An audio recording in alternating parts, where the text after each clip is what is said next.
We're live in Glasgow, Belfast and Holyhead this morning. Let's go first to Glasgow. Our correspondent Louise Scott. Good morning to you, Louise. Now, Nicola Sturgeon said this deal was a democratic, economic and social calamity. What about the rest of the population in Scotland? How are they feeling about this? Do they think it's going to be as bad as she says it will be? Well, good morning to you both. The Scottish Government's been clear in their messaging. They're saying they think this deal could cut Scotland's GDP by £9 billion by 2030. Economy and businesses main concern. How will trade work in reality? And I think that's a concern for a lot of businesses here is what is the reality? How will this work? With not a lot of time to get things into place. Migration, we have a lot of EU workers who come to Scotland, and obviously the Erasmus scheme is a hugely popular exchange programme for Scottish students. And fishermen, I mean, that's a group that are very much pro-Brexit, even they aren't convinced by this deal.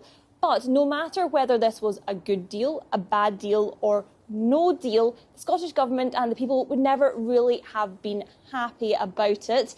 Yesterday we saw in Holyrood that consent wasn't given to this deal. That's largely symbolic, but the bottom line is Scotland didn't vote for Brexit. In fact, 62% here voted to remain in the EU. So inevitably, this is going to reignite the debate for a second independence.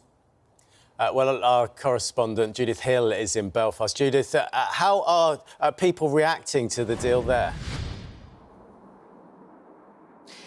Well, good morning. It's been a long and winding road to this day, to borrow the words of the European Commission President, and Northern Ireland has often found itself at the fraught centre of that journey. The price of keeping the Irish border free has been to create controls and new infrastructures at ports like here in Belfast. Because Northern Ireland effectively stays within the EU single market, then goods travelling from Britain will need to be checked here and paperwork declarations filled out. Now, businesses say they're relieved there is a deal, but some in the sector are saying they have been left recklessly unprepared by the government, on top of having to deal with all the COVID restrictions as well. But the Northern Ireland Secretary of State insists that trading will continue to be smooth here at Northern Ireland's ports. OK, well, let's find out what the picture is looking like in Wales. Rob Shelley is in Holyhead for us there this morning. Good morning, Rob. Now, at the moment, the speed of the lorries rolling off the ferries works. There will be obviously concerns about delays. What happens after tomorrow?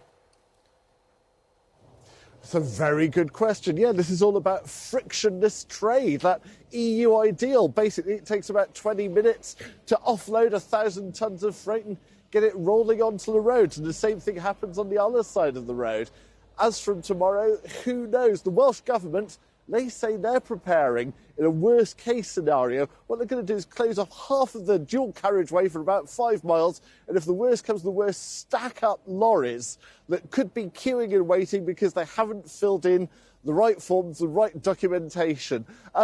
The question is, what percentage of lorries? And the UK government reckons between about 40 and 70% of lorries travelling through here might not have the right form. So could be some interesting times ahead here. Yeah, I think there'll be interesting times ahead for a lot of people, won't there? OK, so obviously two big things happening at the moment. We've got the situation with Brexit and all the implications of that.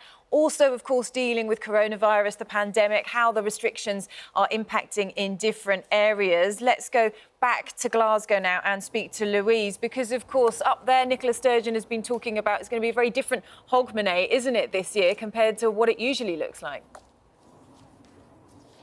It certainly is. Some would say Hogmanay celebrations in Scotland are even bigger than Christmas. So people are, not being able to plan for a Hogmanay that they would have liked after a day of mixing at Christmas. But the message has very much been to stay at home. Of course, all of mainland Scotland is currently in level 4 restrictions. All businesses closed, bar essential retail, and people are being told not to mix. Concern here, of course, is with the hospitals. We've seen down south the situation there. It isn't as bad here, but there are still concerns around capacity. That leads to a fallout from the mixing on Christmas Day, how that will affect admissions to hospitals in the coming week. So the message is very clear: to stay indoors, to not mix households, so that we don't end up in this breaking point situation in hospitals that we may be seeing in other parts of the country. Well, Northern Ireland is currently in the middle of a 6-week lockdown. Judith, briefly, how are the people of Northern Ireland coping with that? Are they following the rules? And what's the reaction been like?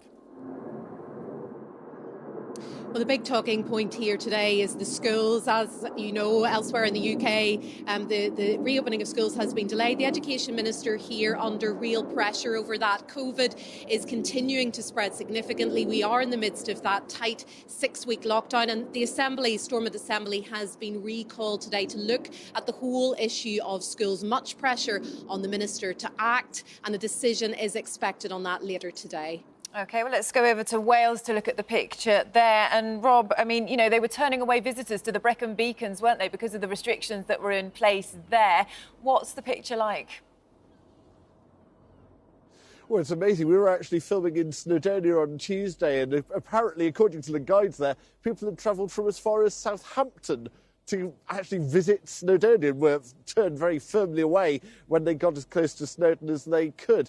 But yesterday, very stark warning from Wales's health minister, who said that, well, the critical care capacity in the hospitals here in Wales is running at 140%.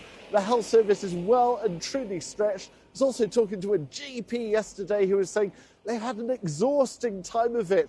Yes, this new vaccine is a fantastic thing, but it's finding those last reserves of energy to get through what's going to be one of the most ambitious vaccinations we've seen in our history. Astonishing. Rob, thank you very much. Also, thanks to Louise and Judith.